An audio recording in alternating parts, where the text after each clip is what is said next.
Oi, tudo bem? Bem-vinda a mais uma aula da Cultiva. Você acredita que eu aprendi a mexer na câmera? Então, eu posso prometer que nessa aula e com esse slide, eu não vou te atrapalhar em enxergar. Nos outros, infelizmente, eu não aprendi e você vai precisar usar um material complementar caso você queira fazer alguma anotação. Mas nessa aula, eu te garanto que eu não vou ficar na sua frente, só nessa. Das outras, infelizmente, não teve essa possibilidade, porque ficou faltando aqui as técnicas do TI, né? Mas nessa aula a gente vai trabalhar a parte histórica e é o que eu falei em outras aulas, né? Você sempre tem a prerrogativa de pular. Aqui, se você fingir que viu a aula, né, botar no final, não estou incentivando ninguém a fazer isso, mas se você fingir que viu a aula, botar no final, ela vai dar como 100% e no final você ganha certificado do mesmo jeito. Mas a questão é que se você pular a parte histórica, só que você não gosta, porque você não tem muita afinidade e tudo mais, infelizmente você acaba perdendo uma parte do conteúdo e isso prejudica você a entender outras coisas lá na frente. Porque a gente está trabalhando aqui a justificativa histórica, né? Como que surge o direito tributário moderno, né? Porque tributação sempre existiu, mas era antigamente naquele modelo do vai pagar o tributo ou a gente queima a sua casa, a gente coloca você enforcado em praça pública, coisas nesse sentido, muito leves. Então, assim, a gente não trabalha mais com esse modo confiscatório, arbitrário, né? A gente tem um outro modelo de Estado tributário, baseado na solidariedade. E como é que a gente chegou nisso e por que se fala em solidariedade, né? É exatamente tudo isso que a gente vai explorar nessa aula. Então, assim, mas eu odeio o contexto histórico. Você quer entender como, então? Como é que você vai chegar lá no final, na última aula, falando sobre reforma tributária, que é uma questão mais crítica, uma questão um pouco mais avançada para quem realmente já está no final do curso. Como é que você chega lá se você não sabe nem como é que o negócio começou? Então, assim, como é que você pode criticar o meio do negócio se na hora de entender o começo você pulou?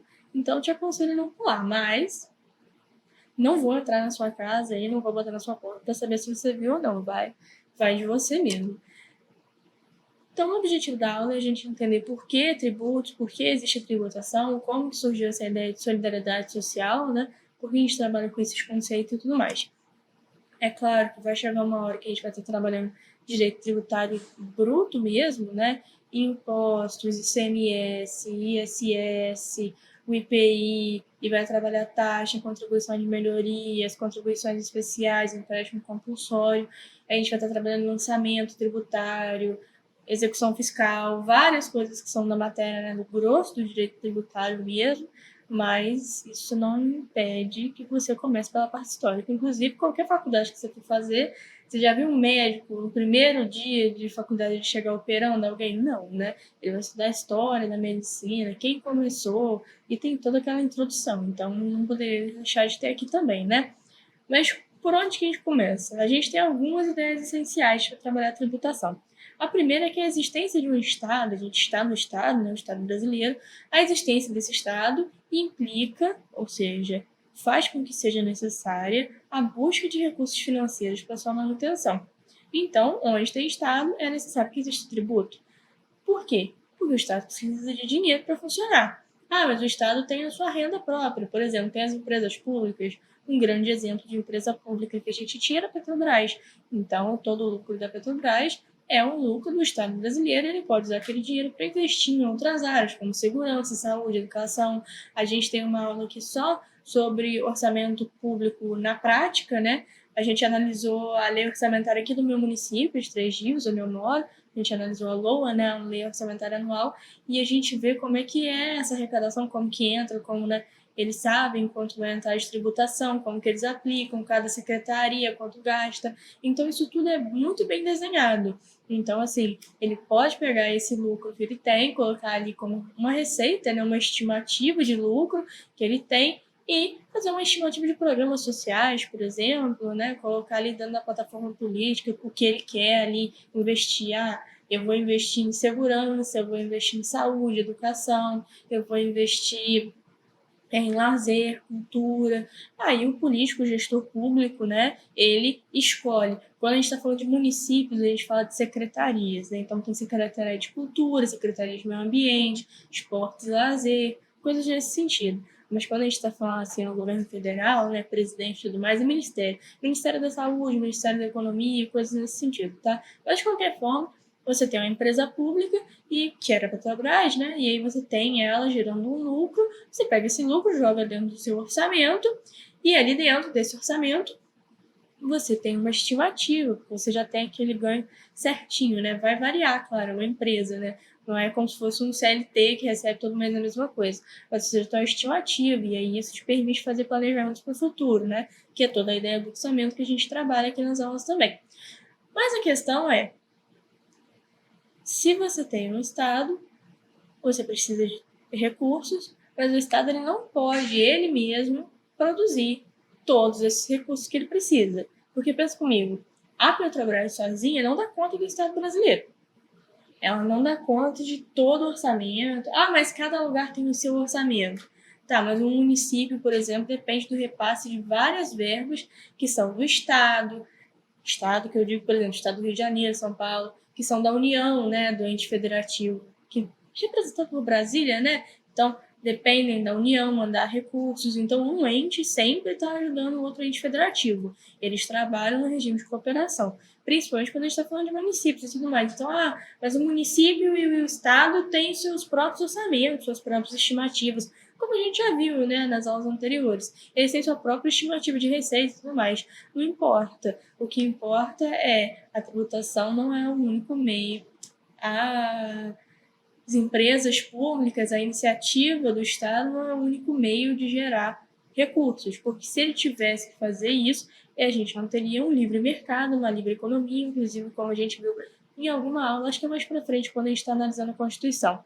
A gente viu numa dessas aulas que a questão do livre mercado é um princípio da economia colocado na Constituição. Então, é um princípio constitucional atrelado à economia, o livre mercado. Então, o Estado não pode interferir no mercado de forma indevida, sem necessidade, sem motivação. Então, se ele fosse construir várias empresas públicas, ele criaria vários monopólios, então ele criaria um domínio sobre várias áreas, agricultura, exportação, importação, comércio de bens variados, né? Como, por exemplo, pode ser desde a bijuteria, as joias, a roupa, comida, e aí comida pode ter orgânico, ultraprocessado, blá, blá, blá. Enfim, ele poderia criar aí empresas que atendessem a todas essas áreas de consumo que a gente tem, são variadas, né?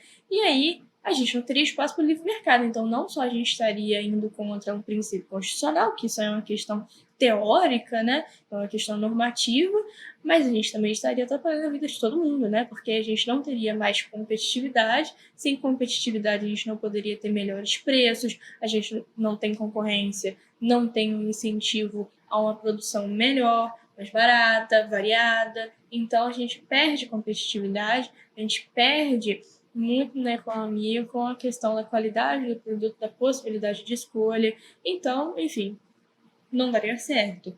Fora que você também estaria, querendo ou não, afetando a vida privada das pessoas, né? Porque se amanhã seu filho cresce e fala assim, eu vou ser um grande empresário. Não, não vai, porque não tem espaço para você, a não ser que você queira trabalhar na empresa pública do Estado. Fora isso, não existe. Então ficaria uma coisa meio distópica, né? Tipo 1984, o livro, quase numa década, mas ficaria uma coisa meio 1984, uma coisa meio distópica, assim. Não tem como deixar de mencionar também, né, a União Soviética pós a Segunda Guerra Mundial. A gente tinha ali, por exemplo, contrabando de calça jeans, porque não podia ter. Então, assim, a parte que ficou sob controle da União Soviética ficou com esse controle estatal do mercado, e eles perderam muito na questão da inovação, tecnologia. Eles não conseguiam competir, né, com a livre iniciativa que o capitalismo traz e faz com que as pessoas possam se aventurar aí.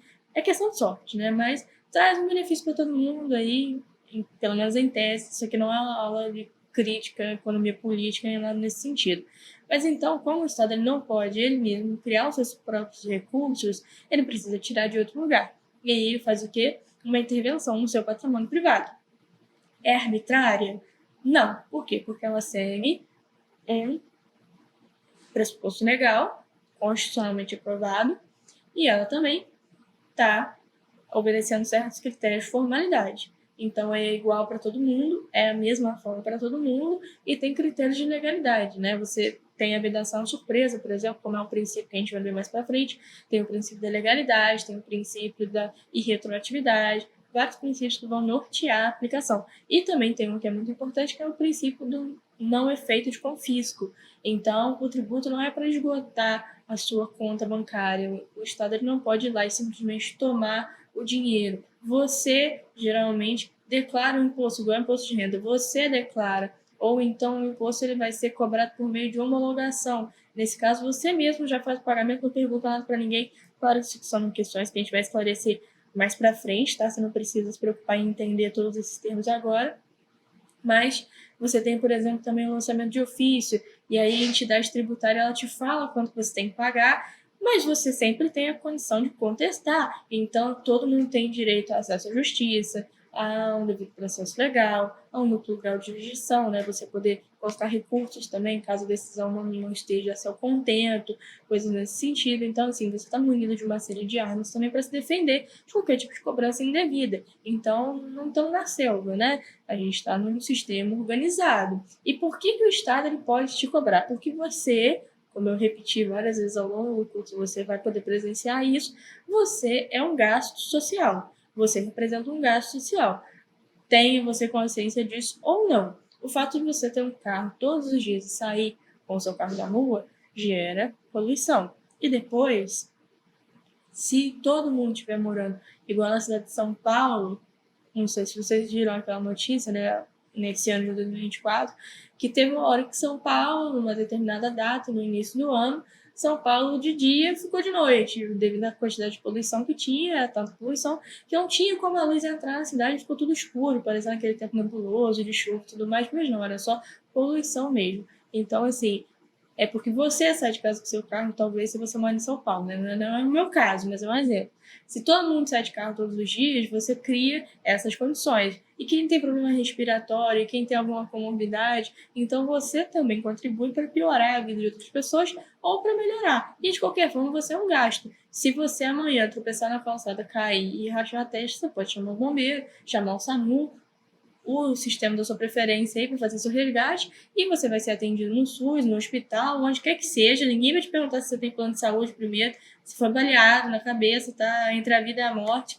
Aí o socorrista vai te perguntar se você tem carteirinha de plano de saúde. Não, né? Você vai ser atendido depois dessas coisas se ver. Então, assim, a probabilidade de você sair pela porta do hospital sem nenhuma conta para você pagar é muito grande. Por quê? Porque você tem o SUS. Ah, mas eu não uso o SUS. Mas você é um candidato em potencial para poder utilizar, até porque o SUS ele oferta não só esses serviços, né, de atendimento de emergência, mas ele também oferece exames, ele também oferece acompanhamento pré-natal, vacinação, controle de propagação de doenças, como no caso da Covid. O SUS ele oferece a vacinação nacional, né, acho que já mencionei, ele oferece também cirurgias, transplantes, então assim, desde serviços pequenos a serviços grandes. Então, em algum momento você pode utilizar. E isso não quer dizer que você não seja um gasto social em outras áreas, que você não seja um peso, como é o caso da poluição. Você não utiliza, né, a água na sua casa? Então, essa água que você utiliza na sua casa para lavar roupa, para lavar prato, para dar descarga, ela precisa depois ser tratada novamente para que ela se torne potável e que ela possa ser reutilizada, né? A água que você tira na torneira para beber, um dia já estava suja, mas ela passou pelo processo de tratamento. E nesse processo de tratamento que ela ficou limpinha e boa para você consumir. Nesse processo de tratamento existe um gasto. Quem você acha que paga por esse gasto? O poder público, para que você não pegue a virose tomando água suja. Então, existe todo um cuidado que, né, social que você tem com você. Talvez você não enxergue exatamente por outras questões que a gente trabalha aqui no curso também. Igual, por exemplo, o Estado cobra o seu imposto de renda, ele cobra o imposto sobre o consumo. Então, às vezes, você nem viu a tributação. Simplesmente você comprou um produto, você olha o preço do produto, você acha que está caro, ou às vezes você nem percebe, você só compra o produto. Mas você não sabe que, na verdade, às vezes tem o quê? 5, 10, 15, 20 reais de imposto naquilo ali. Então, poderia ser muito mais barato. Então, você tem toda a questão da tributação sobre o consumo. Então, todo mundo, até um adolescente de 14, 15 anos que vai na loja com o dinheiro da mesada, comprar doce, ele está contribuindo para o sistema tributário. Então, assim, você não vê a tributação ou você, então, não vê a qualidade, né, do serviço público como contrapartida. Então, você está só pagando, e você não recebe nada. Não é que você não recebe nada, é que você não está recebendo um serviço público a contento. Então, por exemplo, não está recebendo um atendimento médico de sua qualidade. Você não está recebendo um asfaltamento adequado nas suas ruas, uma iluminação pública. Então, nesses casos, é extremamente complicado você ver a contrapartida, né? Mas ela existe. Até porque existe também uma questão, que aí já é, né, uma questão de direito administrativo, mas não te impede de entender de forma alguma, que é a questão da delegação do serviço público, né? Então, o serviço público ele pode ser delegado. O que isso quer dizer? Ah, mas não é o Estado, que não é minha prefeitura, não é o prefeito que presta o serviço de água para mim, é a companhia X. Eu nunca lembro do nome de companhia. Eu só lembro da minha cidade, que chama Saetre. É água. Saetre é água. Ah, não é a água chega filtrada na minha casa por causa da Saetre. Tá, mas a Saetre está prestando um serviço a mando da prefeitura. O poder público, para ele não ficar inchado, porque ele não tem condições de promover todos os serviços necessários, ele faz o quê? Delega. É a mesma coisa que você tá no trabalho e pedir ajuda para o colega de trabalho. Falar, pelo amor de Jesus Cristo, eu não vou conseguir fazer isso. Faz para mim. O cara fala, tá, me dá 50. Ou de graça, né? Caridade não alimenta a barriga de ninguém, não. Então, assim, a empresa vai cobrar uma taxa, o poder público paga para ela poder fazer. Então, assim, às vezes você não vê o serviço público como atrelado à sua prefeitura, à sua Câmara de Vereadores, ao seu estado, ao seu governador, exatamente porque ele está descentralizado, mas isso é perfeitamente possível e a prefeitura tem que pagar. Aqui, quando é luz, chama light. Eu já falei, péssimo nome, né? Ah, o que você tem? Ah, eu tenho uma companhia de energia. Qual que é o nome dela? Light. Luz em inglês. Faltou criatividade, né? A pessoa tinha várias oportunidades. É igual uma professora aqui do Cultivo que tem, isso não é nenhuma crítica pessoal não, tá? Mas é um curso de história que ele dá, muito bom, super recomendo, e ele fala que o nome dele, ele fala não, né? O nome dele é Roberto Carlos. Não teria por que ele mentir o nome dele. E ele começa a aula cantando uma música assim, com um teor histórico, político, aquelas músicas bonitas. E eu acho que ele perdeu a grande oportunidade de a cada aula começar cantando uma música do Roberto Carlos. Então, assim, se eu chamasse Roberto Carlos, cada aula aqui, eu iniciaria cantando um trechinho. Mas, é o que eu falo, né? Às vezes, Deus não dá asa à cobra por um motivo. Mas então, às vezes, você não vê esse serviço público bom. Às vezes, você não vê que ele está descentralizado. Às vezes, você não vê esse panorama geral. Você fala, eu só dou dinheiro, já ganho pouco.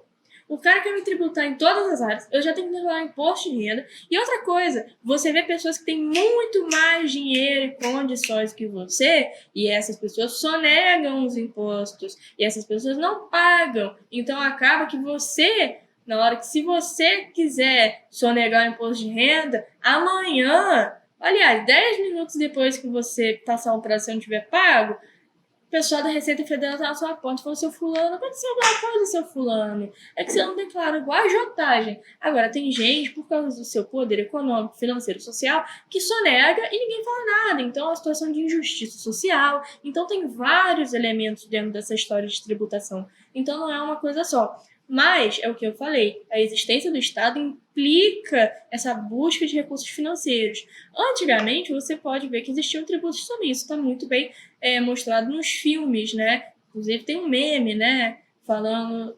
Não é um meme, né? É uma foto do camponês falando que não ia pagar o tributo e o cara falando no quintal ia colocar fogo na casinha de palha dele, né? Então, antigamente, você tinha essa cobrança por meio do poder. E meio que ficava na mesma, né? Porque, assim, você pagava o tributo pro príncipe, o tributo meio que não tinha muita vinculação a nada e não tinha essa contrapartida, né? E aí você via lá o cara andando todo coberto de ouro, sendo carregado pelos seus escravos, não colocava nem o pé no chão, sendo abanado, comendo uvinhas no cacho, uma retratação bem pitoresca, né? Mas você viu o cara ali só nas regalias e quem tava pagando mesmo para ele ficar naquela vida boa era você. Então, assim, você tem todas essas questões de injustiça social. Hoje não existe mais ninguém, né, andando de manto banhado a ouro e joias e sendo carregado por seus escravos, mas as injustiças sociais permanecem. É o que eu falei no caso da sonegação de impostos, por exemplo. E tem uma questão também que é a diferença entre os tipos tributários.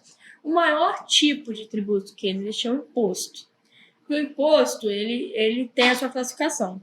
Mas o imposto ele pode ser o imposto de renda, o IPTU, o IPVA, o ITR, o ICMS, o ISS, o IOF. Então, tem várias outras coisas. Então, assim, o imposto ele se divide em várias categorias. Agora, quando a gente fala de taxa, por exemplo, a taxa ela é uma contrapartida. A taxa você oferece o serviço de coleta de lixo e a pessoa paga uma taxa. Hoje em dia nem isso mais, né? Não sei se vocês estão familiarizados com a musiquinha do Sarto, né? Seu lixo sendo taxado é culpa do Sarto, é porque eu tô gravando essa aula em período eleitoral, né? E eu não sou de Fortaleza, tá? Eu não voto lá, eu sou do estado do Rio de Janeiro, como eu falei, sou do município de Três Rios. Eu não estou fazendo propaganda eleitoral a favor nem contra de ninguém. Principalmente assim, até o que você pode fazer, o pessoal reclama que você faz. Então, às vezes, não existe nem condição política para você fazer uma cobrança da coleta de lixo. Mas a questão é que a má utilização dele não implica o fato de que ele não faz com que ele não seja necessário, tá? É isso que eu estou querendo colocar nessa primeira ideia essencial. A segunda ideia essencial é que nas democracias a tributação é a forma necessária de custear serviços e programas públicos indispensáveis. Indispensáveis para quem? Para mim e para você. Mas tem uma aula que a gente trabalha só direitos fundamentais e direitos sociais. E aí você vai ver tudo que a Constituição coloca com direitos que o Estado mesmo, brasileiro, né? Agora é o Lula que falei, é o Lula, o presidente, o Estado tem que fazer para garantir para você. Então a gente tem direitos fundamentais como a vida, tá? Tudo bacana. Mas o negócio, o bicho pega, o bicho fica bonito quando você chega nos direitos sociais. Saúde, educação, lazer, moradia, alimentação. Então, assim, é muita coisa. Então, a gente tem que ter políticas sociais para atender a população. Porque é o que eu falei, é um sistema de solidariedade social. Você é um gasto. Eu sou um gasto. Queira você admitir ou não. Ah, mas eu boto meu lixo na reciclagem, eu separo meu lixo. É, amigo, e quem vai lá pegar o lixo da reciclagem que você separou no seu prédio? É você ou é a pessoa que trabalha no caminhão do lixo? É o gari? Quem é que varre a sua rua 4 horas da manhã para quando você acordar tá bonitinha? Então você é um gasto social. Você polui, você usa água, você contamina a água, você produz lixo, você compra, você vende, você está inserido no meio social, tá? Então, assim, você é um gasto. E eu também. O Estado precisa cuidar de você e de mim. E para isso ele precisa de dinheiro. O que vai fazer, então, para não intervir na economia e criar ali uma situação calamitosa, né, de intervenção do Estado total na economia, e eu acho que nem assim daria conta de gerar o dinheiro necessário, o que a gente faz? Você contribui e eu também. Dentro dos limites e na forma que a lei estabeleceu. Não é cobrança de agiotagem, tá? Então, assim, às vezes a cobrança é obscura porque não se tem uma educação tributária. Às vezes a cobrança é difícil de você entender porque você não produz uma cultura de informação. É igual saber coisas básicas como direito do consumidor. Isso aí todo mundo tem que saber. Porque aí não adianta, você vai ver um jornal, você vai ver alguma coisa falando sobre reforma tributária e tal, mas o que você realmente sabe sobre direito tributário para você estar apto a fazer uma crítica à reforma tributária? Porque opinião é igual bunda, cada um com a sua. Você pode falar o que você quiser. E eu também. Então, assim, a gente sabe os limites, né? Mas o quão válida é essa sua opinião? Às vezes, será que você não está sendo enviesado, manipulado para um lado, para outro? Será que aquela notícia que você está vendo não vai afetar negativamente seu ponto de vista sem o embasamento teórico necessário? Então, a informação é importante para que você possa ter a crítica. E isso não quer dizer que você tem que estar do lado certo da história. Isso quer dizer que você tem que ter informação em mãos para você poder fazer o que quiser com ela. Existe, por exemplo, nasce um gênio, uma criança ali dotada de uma genialidade nunca vista. Ela pode se tornar uma ótima pessoa e ganhar um prêmio Nobel, ou então ela pode ser executada em uma cadeira elétrica porque ela virou um gênio do mal. Então, assim, a informação tá ali. O que você vai fazer com ela? Se é uma crítica que é socialmente aceita, se não é, isso aí já não é problema meu. O que importa é você não ser manipulado, você não ser jogado de um lado para outro, igual bola de ping-pong, com um monte de informações que vêm de todos os lados e você não conseguir filtrar aquilo, porque você não tem uma base. Então, a intenção aqui é formar essa base, tá? Enfim. Mas, então, como a gente tem a previsão de todos esses direitos, o Estado precisa fazer alguma coisa. Ah, mas eu não conheço nenhuma política pública do Estado. Não, o SUS você não conhece? As UPAs, né? Nunca foi, nunca precisou. Nenhum exame. Pede um exame caro pra você fazer, pra você não ver se você acha seu caminho rapidinho pra ir lá fazer o pedido. Você nunca foi, por exemplo, vacinado. Tô falando agora depois de velho, não. Tô falando de criança. Sua mãe não te levou pra tomar as vacininhas? É o Zé Gotinha. Cadê o Zé Gotinha? Hoje em dia, não tem Zé Gotinha pra adulto, que eu acho discriminação. Porque tem pessoas como eu que têm medo de agulha. E aí? Críticas à parte. Por isso que eu nunca consegui doar sangue.